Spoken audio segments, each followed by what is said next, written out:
وضو کی سنتوں کے بارے میں علماء نے ارشاد فرمایا کہ وضو کرنے سے پہلے وضو کی نیت ہونا وضو کی سنتوں میں سے پہلی سنت ہے، اور یہ سنت مؤکدہ ہے۔ سنت مؤکدہ کا مطلب یہ ہوتا ہے کہ ایک آدھ بار چھوڑا تو گناہ نہیں ہے لیکن برا کیا، اور اگر چھوڑنے کی عادت بنا لیتا ہے تو یہ بندہ گناہ گار ہوگا۔ اور وضو سے پہلے اگر نیت کی ہے تو وضو کا ثواب ملے گا۔ اگر بغیر نیت کے کوئی سوئمنگ پول میں چھلانگ لگاتا ہے اور اعضائے وضو سارے دھل جاتے ہیں تو یہ با وضو تو کہلائے گا، یہ اس وضو سے نماز تو پڑھ سکتا ہے، لیکن چونکہ اس نے وضو کرنے سے پہلے نیت نہیں کی تھی تو اس کو وضو کرنے کا ثواب نہیں ملے گا۔ تو وضو کرنے سے پہلے نیت ہونا ضروری ہے۔ نیت دل کے پختہ ارادے کا نام ہے۔ جب آپ باتھ روم کی طرف جا رہے ہوتے ہیں وضو کے ارادے سے تو یہ ارادہ ہی نیت ہے، آپ کو زبان سے کچھ بھی بولنے کی ضرورت نہیں ہے۔ دوسرا ہے ہاتھ کو یہاں گٹوں تک کلائیوں تک دھونا، یہ سنت مبارکہ ہے۔ تیسری سنت ہے کلی کرنا، یہ کلی کرنا بھی سنت مؤکدہ ہے وضو کے اندر۔ غسل میں کلی کرنا فرض ہے اور وضو میں کلی کرنا یہ سنت مؤکدہ ہے۔ اگر بار بار چھوڑنے کی پریکٹس ہے اور عادت بنا لی ہے تو گناہ گار ہوگا بندہ کلی کرنے کو چھوڑنے کی وجہ سے۔ اور کلی کی تعریف کیا ہے؟ ہونٹوں کے اندر کے حصے سے لے کر حلق کا جو کنارہ ہے، یہ منہ کا اندرونی حصہ مکمل طور پر دھل جائے، اس کو کلی کرنا کہتے ہیں، اور یہ سنت موقدہ ہے۔ چوتھی وضو کی سنت کیا ہے یا سنت موقدہ؟ ناک میں پانی چڑھانا۔ تو ناک میں پانی چڑھانا یہ وضو کی سنت موقدہ ہے، اور ناک میں پانی چڑھانے کا مطلب یہ ہے کہ نرم ہڈی مکمل طور پر اندر سے دھل جائے، سارے بال دھل جائیں، اندرونی نرم ہڈی کا مکمل طور پر حصہ اندر سے اچھی طریقے سے دھل جائے، اس کو کہتے ہیں ناک میں پانی چڑھانے کی سنت۔ غسل میں ناک میں پانی چڑھانا فرض ہے اور وضو میں ناک میں پانی چڑھانا سنت مؤکدہ ہے۔ پانچواں کیا ہے؟ مسواک کرنا وضو کی سنتوں میں سے ایک سنت ہے، اور اگر منہ میں بدبو ہو تو پھر یہ مسواک کرنا سنت مؤکدہ بن جاتا ہے۔ پھر یہ سنت مؤکدہ ہے کہ بدبو دور کیے بغیر نماز پڑھنا یہ ناپسندیدہ عمل ہے، تو پھر سنت مؤکدہ ہوگا۔ اور مسواک میں دیکھیں دو سنتیں ہیں، ایک ہے لکڑی کا استعمال اور دوسرا ہے دانتوں کو صاف کرنا۔ تو اگر آپ کے پاس لکڑی ہے تو بیسٹ ہے، آپ لکڑی سے کریں گے تو لکڑی کی سنت بھی پوری ہوگی اور دانتوں کو صاف کرنے کی سنت بھی پوری ہو جائے گی۔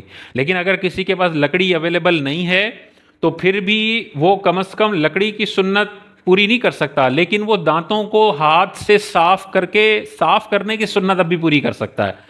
تو پھر اسے چاہیے کہ الٹے ہاتھ کی انگلی سے دانتوں کو مانجے، دانتوں کو رگڑے، تاکہ دانتوں میں اگر کوئی چکناہٹ وغیرہ ہے تو اس کے مانجنے سے، اس کے ملنے سے وہ چکناہٹ دور ہوگی اور منہ کی صفائی ہو جائے گی۔ تو بعض لوگ کہتے ہیں کہ مسواک نہیں ہے تو ہم مسواک کی سنت پوری نہیں کر سکتے۔ بھائی مسواک کے اندر دانتوں کو صاف کرنے کی بھی ایک سنت ہے، اور وہ سنت آپ انگلی سے بھی پوری کر سکتے ہیں، اور اگر گھر میں برش پڑا ہوا ہے تو برش سے بھی وہ سنت پوری ہو سکتی ہے، لیکن بہرحال سب سے افضل ہے کہ لکڑی کے ذریعے ہی مسواک کی جائے۔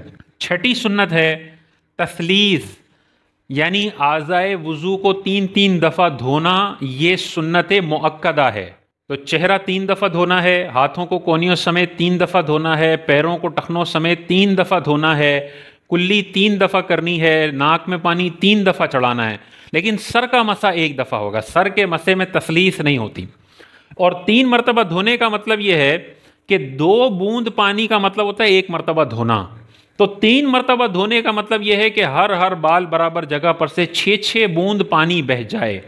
تو اگر آپ نے نل کا تھوڑی دیر کھول لیا اور اس کے نیچے آپ نے وہ ایریا رکھا ہے تو 3-4 سیکنڈ کے بعد یہ آٹومیٹکلی 3 دفعہ دھل چکا، 4 دفعہ دھل چکا، بلکہ 20 دفعہ دھل چکا۔ تو یہ نہیں ہے کہ آپ نے بار بار 3 دفعہ پانی کو ڈالنا ہے، بلکہ آپ نے نلکے کے نیچے یہ سوچنا ہے کہ یار ہر جگہ پر سے 6 قطرے بہہ چکے ہیں، تو بعضوں کا تو 600 قطرے بہہ چکے ہوتے ہیں، تو وہ آٹومیٹکلی 3 کی سنت آپ نے پوری کر دی۔ اور 7ویں اس کی سنت مؤکدہ ہے ترتیب، یعنی جس ترتیب سے قرآن کے فرائض، وضو کے فرائض قرآن میں ذکر ہوئے ہیں اسی ترتیب پر وضو کرنا۔ پہلے چہرہ دھویا جائے گا، پھر ہاتھوں کو کونیوں سمیت دھویا جائے گا، پھر سر کا مسح کیا جائے گا، اور پھر پیروں کو ٹخنوں سمیت دھویا جائے گا۔ اس ترتیب میں اگر کوئی خلاف ورزی کرتا ہے تو یہ سنت مؤکدہ کا ترک ہوگا، یعنی وہ پہلے پیر دھو لے پھر چہرہ دھو لے، یہ درست عمل نہیں ہے، ناپسندیدہ ہے، ترتیب وہی ہونی چاہیے۔ اور 8ویں اس کی سنت یہ ہے کہ یہ پے در پے ہونا چاہیے۔ پے در پے کا کیا مطلب ہے؟ کہ ایک عضو کے سوکھنے سے پہلے اگلا عضو آپ نے دھونا ہے، یہ پے در پہ وضو کرنا یہ سنت موقدہ ہے، یعنی چہرہ دھویا تو اب چہرہ دھونے کے بعد اس کے سوکھنے سے پہلے ہاتھ کا دھونا یہ سنت موقدہ ہے۔ یہ نہیں کہ چہرہ دھویا پھر باہر چلے گئے، باتوں میں لگ گئے، چہرہ سوکھ گیا اب ہاتھ دھو رہے ہیں، اس میں وضو ہو جائے گا لیکن پے در پہ کرنے والی جو سنت موقدہ ہے وہ ترک ہو جائے گی۔ تو وضو کے ساتھ وضو کرتے ہوئے فرائض کا بھی خیال رکھیں اور ان سنتوں کا بھی خیال رکھیں جس میں سے اکثر سنت موقدہ ہیں۔